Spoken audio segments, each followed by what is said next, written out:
ನಿಮಗೆ 2,97,00,000 ವೋಟ್ಸ್ ಬಂದಿದೆ.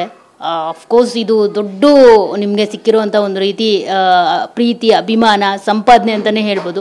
ಸೊ ಇಷ್ಟೊಂದು ಜನ ಅಭಿಮಾನಿಗಳನ್ನ ಸಂಪಾದನೆ ಮಾಡಿದ್ದೀರಾ, ಏನು ಹೇಳ್ತೀರಿ TV9 ಮೂಲಕ ಪ್ರೇಕ್ಷಕರಿಗೆ? ಅಭಿಮಾನಿಗಳು ನಾನು ಯಾವತ್ತು ಥ್ಯಾಂಕ್ಸ್ ಅಂತ ಹೇಳೋದಕ್ಕೆ ಇಷ್ಟಪಡ್ತೀನಿ. ಆಗಲೇ ಹೇಳಿದಾಗೆ ಅಭಿಮಾನಿಗಳೇ ಎಲ್ಲ, ಅವರೇ ನನ್ನ ಇಲ್ಲಿ ಕರ್ಕೊಬಂದಿರೋದು. ಅವ್ರ ಪ್ರೀತಿನೇ ಎಲ್ಲ, ಅವ್ರ ಪ್ರೀತಿನ ಯಾವತ್ತು ತಲೆ ಮೇಲೆ, ಅವ್ರ ಅಭಿಮಾನನ ಎಲ್ಲನೂ ಮನಸ್ಸಲ್ಲಿ ಇಟ್ಕೊಂಡು ನಾನು ಮುಂದೆ ಹೋಗ್ತೀನಿ. ಸೊ ಥ್ಯಾಂಕ್ಸ್ ಅಭಿಮಾನಿಗಳೇ, ಥ್ಯಾಂಕ್ ಯು ಸೋ ಮಚ್, ನನ್ನ ಕೃತಜ್ಞತೆಗಳು. ಥ್ಯಾಂಕ್ ಯು ಸೋ ಮಚ್ ನಮ್ಮ ಜೊತೆ ಮಾತಾಡಿದ್ದಕ್ಕೆ. ಆಲ್ ದ ಬೆಸ್ಟ್ ನಿಮ್ಮ ಕರಿಯರ್ಗೆ. ಒಳ್ಳೊಳ್ಳೆ ಸಿನಿಮಾಗಳು ನಿಮ್ಗೆ ಸಿಗಲಿ, ಇನ್ನಷ್ಟು ಬ್ರೈಟ್ ಮತ್ತು ಶೈನ್ ಆಗಬೇಕು ಅಂತ ನಾವು ಕೂಡ ಆಶಿಸ್ತೀವಿ. ಸೊ ನೋಡಿದ್ರಲ್ಲ, ಇದಿಷ್ಟು ಬಿಗ್ ಬಾಸ್ ವಿನ್ನರ್ ಕಾರ್ತಿಕ್ ಅವರ ಎಕ್ಸ್ಕ್ಲೂಸಿವ್ ಮಾತು. ಕ್ಯಾಮ್ರಾ ಪರ್ಸನ್ ರಮೇಶ್ ಜೊತೆ ಮಂಗಳಾ ರಾಜಗೋಪಾಲ್, TV9 ಬೆಂಗಳೂರು.